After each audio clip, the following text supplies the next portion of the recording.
Hello students, I hope you all are doing well. आज की class में हम रिफ्रैक्शन का एक टॉपिक पढ़ेंगे जिसे बोलते हैं refractive index. So let's begin. I am your online tutor Maruti Nandan Jha from modulus.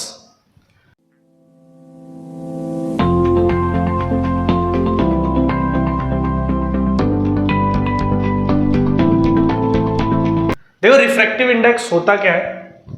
Refractive index, मान लो कि जैसे आपके पास दो मीडियम है, मैंने एयर में से लाइट को वाटर में भेजा, ठीक है।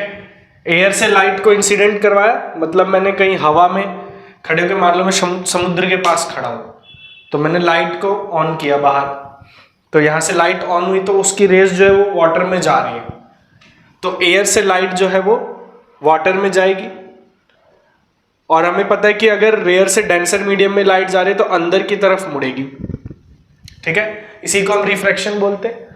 अब यहां पे क्या है, देखो एयर में जो लाइट की स्पीड है वो कुछ और होगी, जो सभी जानते हो 3 × 10⁸ मीटर पर सेकंड होती है, ठीक है। एयर में लाइट की स्पीड कुछ और होगी, वाटर में कुछ और होगी। फॉर एग्जांपल हम ले लेते हैं 2.5 मीटर होगी, 2.5 × 10⁸, इसके आसपास होगी, ठीक है, थोड़ी सी कम हो जाएगी। तो एयर में स्पीड ये है, वाटर में स्पीड ये है। तो रिफ्रैक्टिव इंडेक्स क्या है? रिफ्रैक्टिव इंडेक्स का मतलब होता है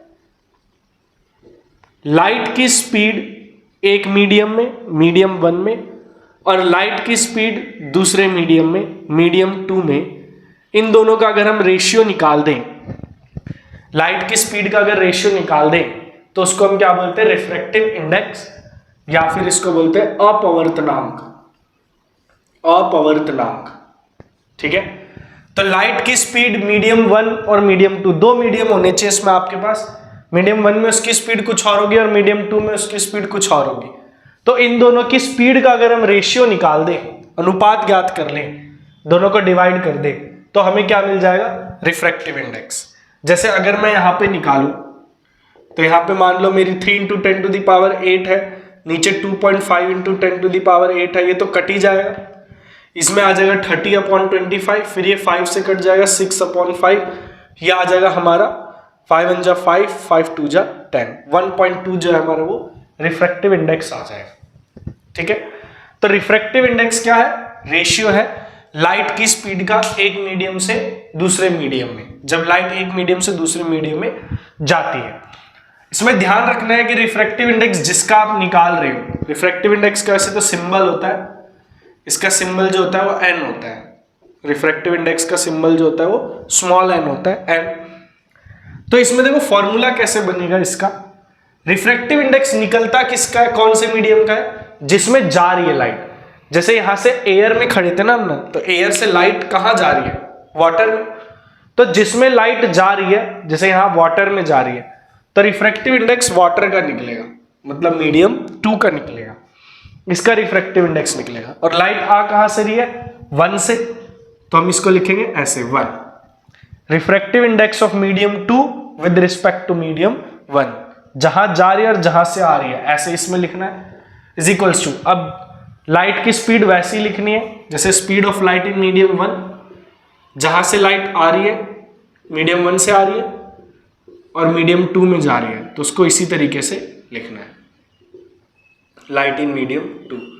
अगर मान लो लाइट हमारी ऐसे हो जाए, मीडियम 2 ये हो जाए और मीडियम 1 ये हो जाए, मतलब मीडियम 2 से लाइट मीडियम 1 में जा रही है, तो इस बार जो रिफ्रैक्टिव इंडेक्स है वो 1 का निकलेगा 2 के रिस्पेक्ट में।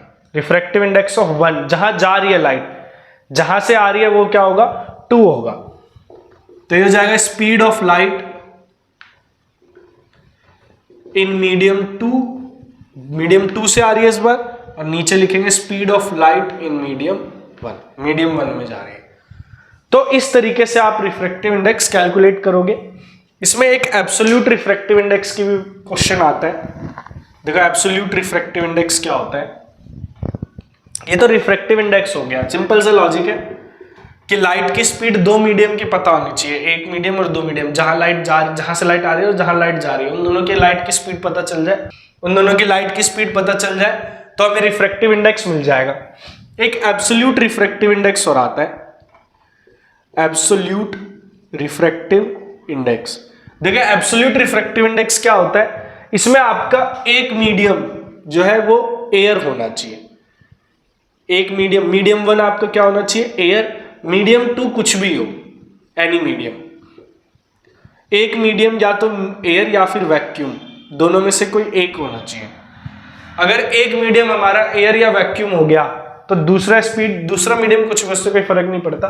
तब जो हमारा रिफ्रैक्टिव इंडेक्स आएगा उसको हम एब्सोल्यूट रिफ्रैक्टिव इंडेक्स बोलेंगे।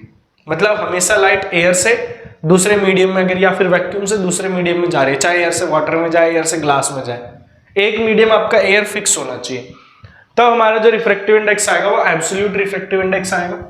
और इसका फॉर्मूला होता है n=c/v।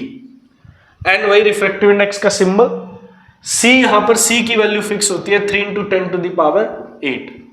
c आपकी फिक्स होती है और v होगी जो भी आपको मीडियम गिवन है उसमें उसकी speed of light in given medium, तो v आपका ये फिक्स होगा।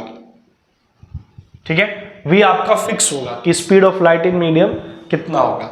अब इस पे क्वेश्चन देखो किस तरीके से आ सकता है, एक एग्जांपल के फॉर्म में क्वेश्चन ले लेते हैं। देखो मान लो मेरे पास एक क्वेश्चन है, मेरे को बोला गया कि रिफ्रैक्टिव इंडेक्स दिया हुआ है ग्लास का, वो दिया है मान लो 1.5 दे दिया, फॉर एग्जांपल हमने 1.5 ले लिया। Speed of light in glass में स्पीड ऑफ लाइट बताओ, ग्लास में लाइट की स्पीड बताओ। तो अगर हमें यहाँ पे दूसरा मीडियम तो दिया ही नहीं है, तो हम दूसरा मीडियम इसमें एयर मान के चलेंगे। अगर नहीं दिया है तो मुझे पता है रिफ्रैक्टिव इंडेक्स का फॉर्मूला होता है c/v। रिफ्रैक्टिव इंडेक्स का फॉर्मूला होता है c/v। रिफ्रैक्टिव इंडेक्स की वैल्यू दी है 1.5, c की वैल्यू हमारी फिक्स है 3 × 10⁸।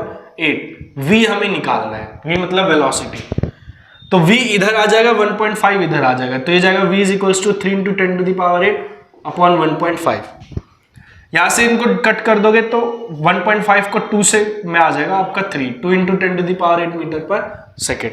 इसका मतलब ग्लास में लाइट की स्पीड कितनी होगी, 2 × 10⁸ मीटर/सेकेंड लाइट की स्पीड जो है वो ग्लास में हो जाएगी।